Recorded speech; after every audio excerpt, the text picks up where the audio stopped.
دریافت فرمایا دجال کے متعلق کہ وہ کیا ہے اور اس کی اتنی طویل عمر کیسے ہوئی۔ تو سمیع اللہ صاحب آپ نے جو سوال ارسال فرمایا اس کا مختصر سا جواب یہ ہے کہ مشاہیر کی امت میں 3 آراء رہی ہیں۔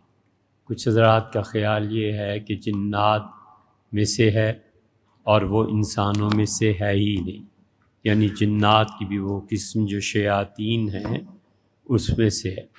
اور کچھ حضرات کا خیال یہ ہے کہ وہ نارمل جیسے ایک آدمی ہوتا ہے، اپنی صحت کے اعتبار سے، اپنے جثے کے اعتبار سے بہت بڑا ہے۔ حضرت تمیم داری رضی اللہ عنہ کی روایت ابن ماجہ میں آتی ہے اور رسول اللہ صلی اللہ علیہ وسلم نے حضرت تمیم رضی اللہ عنہ سے یہ بات سنی اور آپ اتنے خوش ہوئے کہ آپ نے منبر پہ بیٹھ کے ارشاد فرمایا کہ دیکھو جو باتیں میں تمہیں کہتا تھا تمیم آئے ہیں اور تمیم سے سنو۔ تمیم داری رضی اللہ عنہ اصل میں پادری تھے اور وہ شام سے نکلے تھے اور پھر سمندر کا سفر انہوں نے اختیار کیا اور اللہ ہی جانتا ہے وہ کس جزیرے میں پہنچے اور انہوں نے وہاں پر ایک ایسا جسم دیکھا جو سر سے پاؤں تک بالوں میں ڈھپا ہوا تھا۔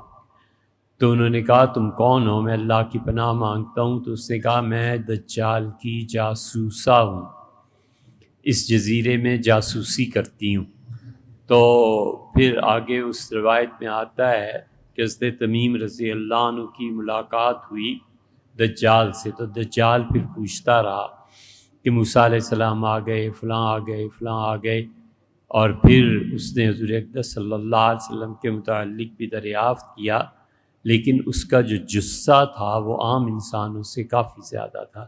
اسی لیے وہاں یہ آتا ہے کہ حتیٰ دخلنا الدیر، یہاں تک کہ ہم ایک مندر میں چلے گئے، فَإِذَا فِيهِ أَعْظَمُ انسان، اور اس میں اتنا بڑا آدمی تھا کہ مَا رَأَيْنَاهُ قَطْ، ہم نے آج تک ایسا نہیں دیکھا۔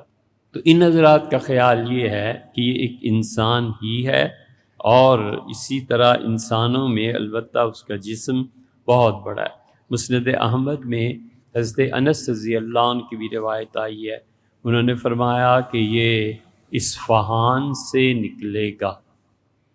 رسول اللہ صلی اللہ علیہ وسلم نے مشرق کے متعلق ایک بات تو یہ ارشاد فرمائی ہے کہ اگر تمہیں خبر ملے کہ مشرق سے سیاہ جھنڈے آئے ہیں تو تم ان کی مدد کو، یا یہ کہ وہاں پہ ایک خاص شخص کا نام لیا وہ آئے ہیں استمادی، یا ایک اور صاحب ہیں ان کا بھی نام لیا، فرمایا کہ اگر وہ اطلاع تمہیں ملے تو تم اس کی مدد کو جانا یہاں تک کہ تمہارے پاؤں ٹوٹ جائیں اور تمہیں برف پہ گھسٹ کے جانا پڑے تو بھی جانا۔ اور دوسری روایت اگر وہ ثابت ہو جائے تو اس میں یہ فرمایا ہے کہ تم دیکھو گے سیاہ جھنڈے آئیں گے مشرق کی جانب سے اور وہ لمبے لمبے بالوں والے ہوں گے، اور جب تمہیں وہ نظر آئیں تو ان سے ہٹ جانا، ان سے اجتناب کرنا۔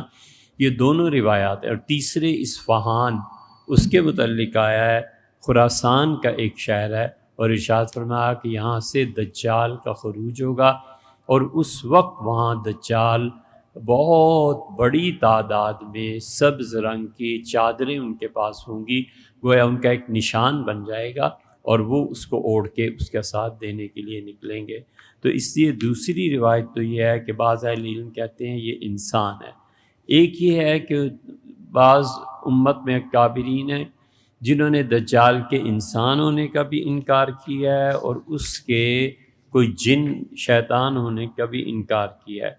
وہ کہتے ہیں ایسے نہیں ہے، بلکہ وہ اللہ کی ایسی مخلوق ہے جسے خدا نے صرف انسانوں کی آزمائش کے لیے پیدا کیا ہے، کہ وہ مخلوق اللہ کی انسانوں کی آزمائش کے لیے پیدا ہوگی۔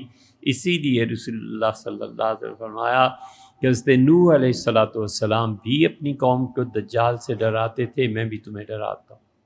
اور وہ خدائی کا دعویٰ کرے گا، اور جو اللہ کی قدرت کے کام ہے والعیاذ باللہ اس تک میں وہ دخل دے گا۔ تو ان حضرات کا خیال یہ ہے کہ انسانوں میں سے بھی نہیں، جنات میں سے بھی نہیں۔ تینوں آراء بڑی کتابوں میں آپ کو مل جائیں گی۔ دینی پروگرامز کی پروفیشنل میڈیا کوریج کا بااعتماد نام، میسج ٹی وی۔